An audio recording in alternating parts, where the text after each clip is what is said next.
baca Quran dalam keadaan haid gitu. Begini, saya mau nanya, orang pegang Quran tuh harus berwudu nggak? Harus suci nggak? Saya mau nanya, para sahabat juru tulis Al-Quran ketika dipanggil Rasul, tulis, datang. Ketika mereka suruh nulis Al-Quran, mereka wudu dulu nggak? Nah kan? Iya kan? Sudah paham? Ditulisnya di mana? Belum ada kertas, Bung. Yuk kita belajar antropologi dulu ini. Tahun 571 Nabi lahir itu sudah ada apa di Jazirah Arabia? Tenda-tenda yang terbuat dari kulit kambing, berpindah-pindah mencari ladang rumput yang kering itu. Iya, hidupnya, tidurnya masih di tanah, gudalnya masih tebal, belum kenal sikat gigi. Perempuannya juga belum pakai celana dalam, belum ada. Celana dalam dari kulit ya lecet semua.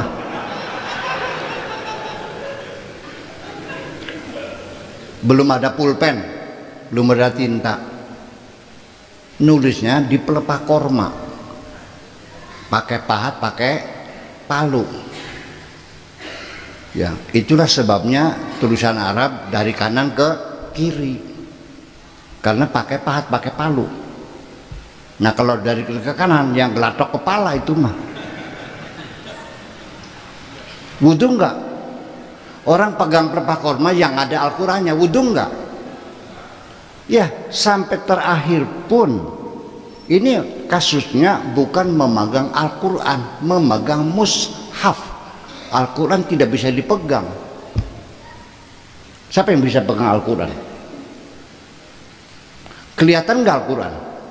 Enggak. Bersuara enggak? Enggak. Ada hurufnya enggak? Enggak. Kalam Allah itu bila sautin wala harfin. Yang ada itu adalah mushaf. Sejak kapan ada mushaf? Setelah Nabi meninggal dunia. Ya kan? Setelah Abu Bakar meninggal dunia. Pada zaman Khalifah Utsman, mushaf Utsmani. Bagaimana Anda membuktikan pegang mushaf harus berwudu dulu? Cari dalilnya, sampai botak nggak bakal ada. Itu kasusnya kan. Jadi saya mengerti umat Islam berijtihad, pegang mushaf harus berwudu dulu, kan begitu. Orang haid tidak boleh baca Quran. Itu adalah untuk menghormati mushaf yang isinya adalah Al-Quran. Itu tidak salah, tetapi itu bukan asli, hanya untuk menghormati Al-Quran. Maka pegang mushafnya juga harus berwudu, betul nggak gitu? Nah, jadi sehingga keputusan itu terjadi eksepsional sekali. Maka terjadilah pengecualian, nggak permanen gitu, karena tujuannya untuk memuliakan, terjadi pengecualian. Umpamanya kita pegang mushaf tidak usah wudu apabila mushaf itu berada di suatu tempat yang berbahaya, ada kebakaran, kan gitu. Mushaf tercecer, terbakar, kita selamatkan. Masa wudu dulu? Ya terbakar dulu soalnya, ya kan? Kemudian juga orang bekerja di percetakan yang mencetak Al-Quran, pegawainya suruh wudu semua gitu. Bahkan kadang-kadang ketika masuk kardus juga kadang-kadang dicek-incek kok. Nyusunnya kan tinggi kan udah pakai klip ya, digotong-gotong kadang-kadang. Betul nggak begitu? Nah itulah jadi persoalan. Jadi termasuk perempuan guru, dosen di IAIN, perempuan ngajar tafsir, karena dia itu sedang haid, maka kuliahnya diliburkan dulu, sorry saya sedang head, begitu. Kemudian lagi orang yang lagi menghafal Al-Quran selama head libur dulu seminggu. Head itu berapa? Seminggu ya? 7 hari, 8 hari. Hafalan Quran itu tidak boleh berhenti. Malam ini kita hafal, paginya head, berhenti dulu, lupa lagi, percaya nggak? Al-Quran itu begitu masuk diulang-ulang terus, diulang-ulang sampai melekat. Begitu kita berhenti lupa lagi. Kalau itu dipaksakan perempuan head nggak boleh baca Quran yang sedang menghafal Quran, maka jangan berharap ada perempuan bisa hafal Quran. Paham nggak begitu? Nah, jadi kita mesti tahu sebenarnya bahwa Islam yang kita anut sekarang nih, yang kita jalani itu ada proses budaya yang ikut serta mengemas budaya itu. Tidak semuanya asli. Jadi sampai sholat yang dikatakan Imaduddin pun sampai sekarang kita tidak tahu seperti apa Kanjeng Nabi sholatnya. Sampai sekarang orang sholat berbeda-beda semuanya. Itu artinya karena tidak ada yang tahu persis bagaimana cara Nabi sholat. Ada yang baca basmalah, ada yang langsung alhamdulillahirabbil alamin, ada yang sedekap, ada yang selonjor, ada yang digoyang-goyang, ada yang lurus saja, ada yang asyhadu, ada yang asyhadu alla ilaha illallah. Persisnya Nabi bagaimana sholatnya tidak ada yang tahu. Jangan sok tahu. Makanya Nabi tidak pernah kunut. Kapan pernah ketemunya kamunya? Enak aja. Ya, itulah sebabnya. Jadi ini yang kita terima ini adalah proses budaya. Artinya tolong jangan ngotot lah. Betul enggak? Itu aja. Jadi sekarang begini, ada kemajuan yang bagus sekali. Masjid mulai terbuka untuk kegiatan sosial. Ya, dulu Nabi membuat masjid untuk kepentingan masyarakat sebagai gedung serbaguna. Nabi bikin masjid, ada orang luka-luka diobatkan di masjid, ada orang bertengkar didamaikan di masjid, musyawarah di masjid, rapat di masjid, latihan perang masjid. Gedung apa namanya? Sekarang masjid hanya dipakai untuk sholat saja. Masjid ini alhamdulillah sudah berkembang, dipakai buat pengajian, betul nggak? Udah ada kemajuan. Ada lagi masjid yang dipakai buat ijab kabul, banyak, alhamdulillah. Terus kita dorong. Kalau ada perlawanan kita mundur lagi. Jangan berantem, jangan, sudah ngalah dulu, perlahan-lahan gitu. 500 ibu-ibu dalam masjid, yakin gak suci semua? Ayo selalu jawab dulu. Saya dalam hal ini mengambil sikap pura-pura tidak tahu. Terima kasih, itu aja. Oke, jadi di dalam menyikapi fikih, kalau saya tangkap, kita pahami substansinya. Jadi fikih mengatakan A, B, C, tapi substantif dari masalah itu apa sesungguhnya? Seperti di dalam berwudu, intinya adalah penghormatan terhadap Al-Quran. Ini kata kuncinya, poinnya di sana. Kira-kira demikian. Ada yang lagi yang untuk pendapat, saya kira sudah nggak perlu berpendapat. Boleh pendapat, boleh. Jangan sampai nanti kecewa biar. Oke, pendapat boleh. Ya. Assalamualaikum warahmatullahi wabarakatuh. Kenalkan, nama saya Kosim dari Perbutulan. Dari penjelasan Buya tadi, saya mau sedikit komentar di dalam keterangannya Abu Yazid Al-Maliki bahwa al-akhlaqu qabla al-ilmi. Akhlak itu mestinya diketahui atau dilakukan sebelum kita mengerti. terus bahwa yang dimaksud dengan suhuf atau di dalam Al-Qur'annya la yamassuhu illal mutahharun, di situ itu adalah Al-Qur'an dalam penjelasannya ini.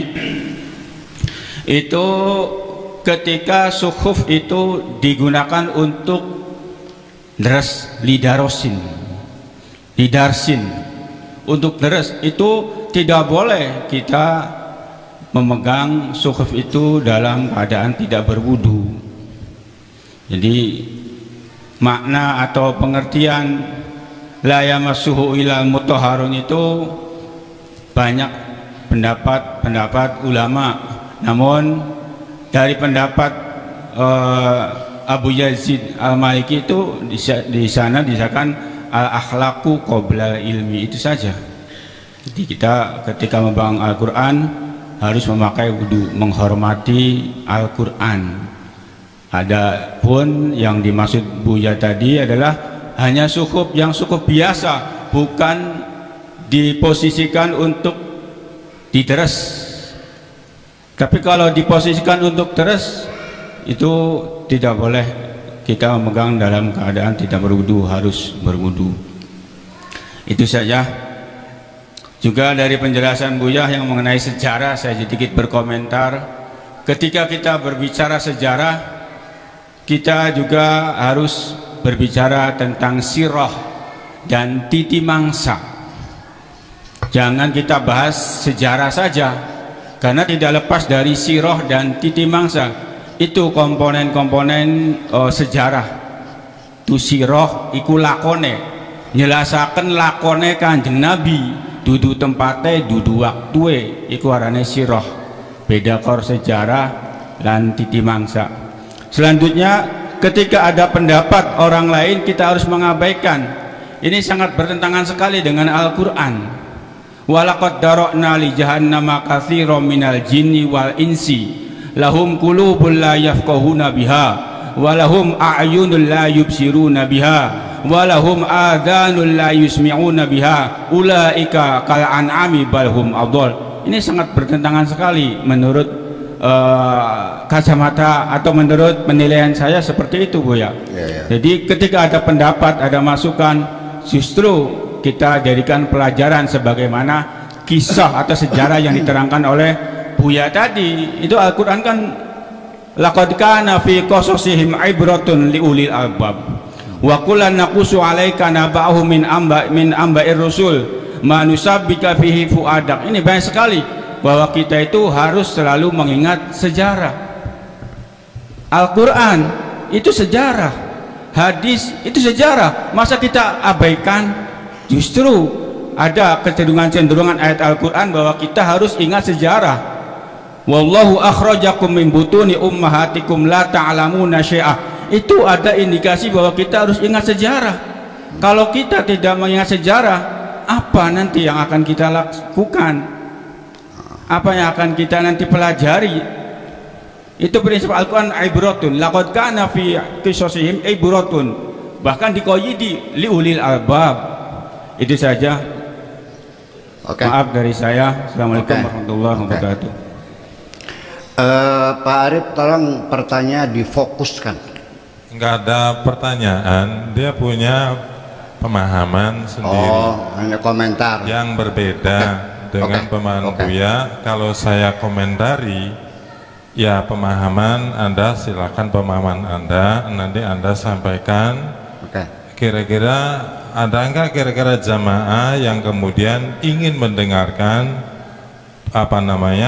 pemahaman dari Ustadz Qasim ini? Nanti boleh kita kumpul lagi, nanti besok ingin mendengarkan pemahaman dari Ustadz Qasim tentang tadi. Aduh, panjang sekali. Mungkin, saya kira ya nanti saya jadi mungkin barangkali dikiranya jawaban saya itu dari otak saya, artinya tidak ada landasan kitabnya ada. Nanti saya usul saja, Buya. Ini karena maaf barangkali ini level lebih tinggi, jadi lebih baik berhadapan langsung saja. Jam-jaman silahkan, itu lebih takut nggak nyampe lah. Ya. Setuju nggak ini? Oke. Yang kedua, ini karena yang punya pendapat, maka silahkan kumpulkan akan menyampaikan pendapat demikian. Karena punten ya, saya juga banyak berbeda dengan Buya. Dalam bahasa masalah saya sering berdebatan dengan Buya, tetapi kita juga menghargai ini, ingin mereka kita ini datang ingin mendengarkan ilmu dari Buya, begitu saja. Oke. Nanti kalau punya keinginan ingin mendengarkan ilmu dari Ustadz Qasim, ya ayo mari kita bareng-bareng datang lagi. Itu kita biar jangan mengganggu yang lain. Tolong Pak Arif, saya tidak akan membantahnya. Memang ini perlu, jangan sampai saya pulang perlu dirasain ningguri. Ya kan gitu, itu penting sekali. Saya tidak akan membantah, tapi saya mau nanya. Kalau ada orang yang meyakini bahwa pegang Quran tidak perlu berwudu lagi, langsung baca Quran nggak wudu lagi, salah nggak? Tadi yang tanya, saya nanya yang tadi tuh, salah nggak baca Quran tidak wudu lagi? Jawab dong. Tidak wudu lagi? Ya. Oh kurang ya, berarti masalah akhlak ya. Berarti boleh kan? Ya berarti boleh kan? Boleh atau tidak? Haram atau halal? Halal ya sudah, berarti sama dong. Kalau itu nggak ada beda kan? Non?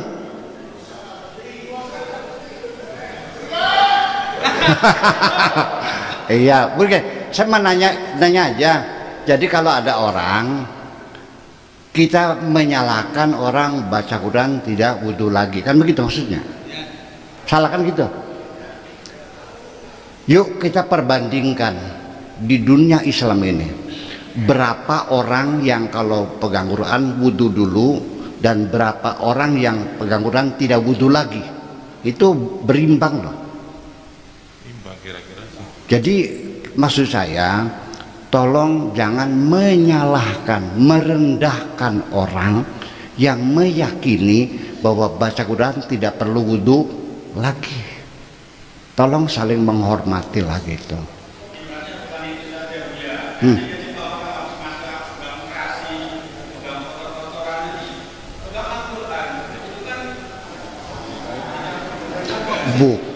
Jadi ada orang berwudu.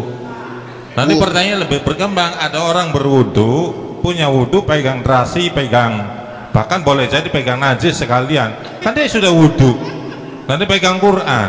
Nah itu dari sisi makanya tadi selesai. Tadi pegang Quran.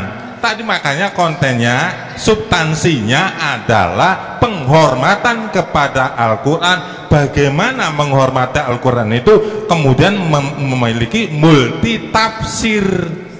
Itu konten substansinya adalah bagaimana menghormati Al-Quran. Lah kemudian memahami Al-Quran, menghormati Al-Quran itu kemudian tafsir Imam Syafi'i diantaranya harus berwudu kalau untuk memegang. Saya kira lebih bagus, lebih tepat nanti bertemu langsung. Ini maaf, bukan kita menolak. Bagus, ini bagus. Lebih baik bertemu langsung. Kalau bisa sekarang nih, habis ini bisa ada acara nggak? Buya langsung pulang. Sebentar deh, beri kesempatan dulu. Ini untuk mendapat wawasan juga ya. Saya izinkan saya untuk menjawab. Ini orang yang mengatakan pegang Quran harus berwudu, itu ada dalilnya kan? Dalilnya mana? La yamassuhu ilal mutahharun. Yuk kita urai dulu sekarang. Kita urai dulu. La yamassuhu illal mutahharun. Kita baca dulu dari ayat selengkapnya. La uqsimu bimawaqi'an nujum. Wa innahu laqasamul law ta'lamuna azim. Innahu laqur'anun karim fi kitabim maknun. Quran Karim yang ada di kitabil maknun, yang ada di lauh mahfud. La yamassu ilal mutahharun. Yuk kita baca selengkapnya. Bima waqi'in nujum. Ini di tafsir-tafsir itu adalah orbit-orbit bintang, ya kan? Koreksi saya, an-nujum di sini bukan bintang. Artinya nuzilal Qur'anu munajjaman. Artinya fase-fase diturunkannya Al-Qur'an, enggak dengan bintang ini. Oke? Wa innahu laqasamul law ta'lamuna azim. Dan itu Al-Quran ini adalah betul-betul merupakan sumpah besarnya Tuhan. Kalau kamu tahu, innahu laqur'anun karim itu adalah Al-Quran fi kitabim maknun yang tersimpan di lauh mahfud di sana.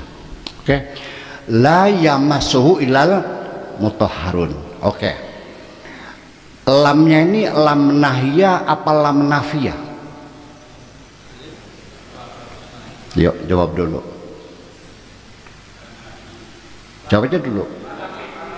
Lam nafiyah maknanya tidak, bukan jangan. Oke? Oke? Hanya lam nafiyah, la-nya lam nafiyah, artinya tidak, bukan jangan. Massa itu adalah sentuhan spiritual. Nabi Yakub mengatakan massaniya syaitan. Al-massu itu sentuhan gelombang, sentuhan energi, sentuhan rasa.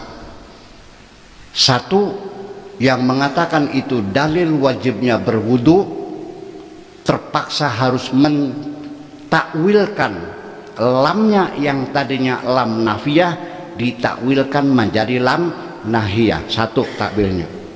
Yang kedua, masa sentuhan spiritual ditakwilkan menjadi sentuhan fisik. Oke, dua. Yang ketiga, la yamassuhu, domirhu ini kepada Al-Quran yang tidak bisa disentuh. Paham nggak? Ditakwilkan menjadi mushaf. Tiga takwilnya. Ilal mutahharun ditakwilkan menjadi isim fa'il. Ilal mutahhirun, 4. Al-mutahhirun ditakwilkan al-mutatahhirun, 5. Ini satu ayat ditakwilkan 5 kali, maknanya itu bukan dalil, dipaksakan jadi dalil. Paham? Untuk lebih jelas nanti kita berdua saja. Oke. Ya, oke. Ini masalahnya banyak pertanyaan. Selanjutnya, sebentar lagi, jangan salah paham lagi. Saya sepakat dengan Anda bahwa berwudu dalam rangka menghormati Al-Quran, sehingga saya bermadzhab Syafi'i dan saya bersumpah wallahi saya pegang Quran berwudu, tapi saya jangan mengkhianati pikiran saya. Oke? Oke, saya konsekuen. Dan ketika saya menghormati Quran tidak terbatas hanya berwudu saja. Ketika saya baca Quran, ketika mulut saya bau, saya sikat gigi dulu. Demi menghormati Quran, ketika saya pegang mushaf, tangan saya kotor, saya bersihkan dulu. Ketika saya menghadap ke utara, demi menghormati Quran, saya bergeser menghadap kiblat. Oke? Demi menghormati Al-Quran, saya tidak menaruh Al-Quran di atas telapak kaki saya sambil bersila. Saya taruh di meja. Demi menghormati Quran, meja yang kotor saya bersihkan dulu. Masih kurang berapa lagi? Makasih. Assalamualaikum.